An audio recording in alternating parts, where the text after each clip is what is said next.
The appraisal contingency is one of three very important keys to a transaction, so let's learn about it. My name is Antho Zueck, Mr. Hyperlocal, broker associate with Bullock Real Estate Services. First, we need to be clear that the appraisal contingency is not the same as the loan contingency. If a buyer is unable to get a loan under the terms stated in the agreement, then they may cancel under the loan contingency. But if they can't get the loan specifically because the home didn't appraise for the full amount, then they may cancel only under the appraisal contingency.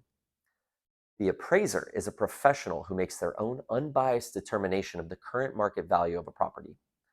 The appraiser's role is to protect the lender. And here's why it's important. Imagine a buyer has decided to borrow and pay $1.2 million for a home. The appraiser visits the property and states it's only worth $1 million.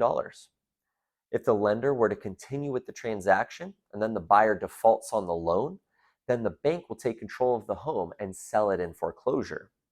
If they can only get $1 million for the sale, but they gave the buyer $1.2 million, then the bank loses $200,000 on the loan.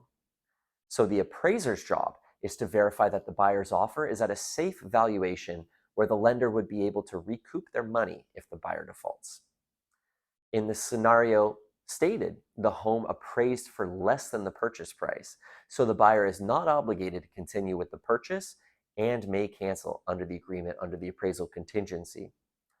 Or the buyer may choose to continue with the transaction by paying cash to make up the appraisal shortfall, adding an extra $200,000 of their own money to make up for the reduced loan that the lender is willing to provide. Another solution is to adjust the purchase price to the appraised value to which the seller must consent. Buyers may make offers without an appraisal contingency. However, if they do so, they should be totally confident the property will appraise for the value they expect so they get the loan, or have enough cash to cover the shortfall and proceed with the transaction, as they won't be able to cancel the agreement if they don't get the loan due to the appraisal, and thus their deposit could become at risk. It is common for appraisers to work in a variety of geographic markets, and as a consequence, they may not be familiar with a particular neighborhood or city, and that could lead them to undervalue the appraisal.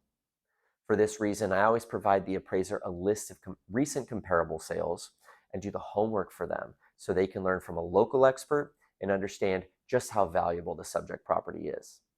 This is one of the many ways that I go above and beyond for my clients to make their transactions run smoothly. And that is all you need to know about the appraisal contingency. It is one of the biggest hurdles to get through in the transaction, but with the proper preparation from the agent, it rarely becomes an issue. If you have any questions on the appraisal contingency or any other topic, you're welcome to contact me directly. I'd be happy to chat with you. My name is Antho Zueck, Mr. Hyperlocal, broker associate with Bullock Real Estate Services. If you learned something here, please give the video a like, and thank you for watching.